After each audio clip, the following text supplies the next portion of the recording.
Shahryar office में बैठा अपना काम कर रहा था, लेकिन इसकी तवज्जो बार बार भटक कर सवेरा की तरफ जा रही थी।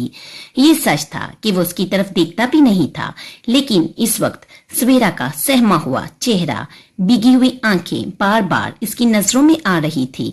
वो कोशिश के बावजूद इसे अपने जहन से नहीं झटक पा रहा था। मिस एना, अंदर आइए। इसने इंटरकॉम पर अपनी सेक्रेटरी को अंदर बुलाया। Yes sir. एना दरवाजा नॉक करके अंदर दाखिल हुई। मिस एना, मुझे 1 घंटे के अंदर अंदर एक बेहतरीन लेटेस्ट लैपटॉप अपनी टेबल पर चाहिए, इसने हुक्म दिया। Yes sir. एना हैरत से इसके सामने रखे एप्पल के जदीद लैपटॉप को देखते हुए बाहर निकल गई। सवेरा को ड्राइवर यूनिवर्सिटी ड्रॉप करके वापसी का टाइम पूछकर जा चुका था। वो तेज कदमों से अपनी क्लास की जानिब बढ़ रही थी जब कॉरिडोर में खड़े अपने सीनियर्स से बात करते डॉक्टर एंड्रयू की नजर इस परी विश पर पड़ी। सवेरा का उदास चेहरा और सुर्ख आंखें इसे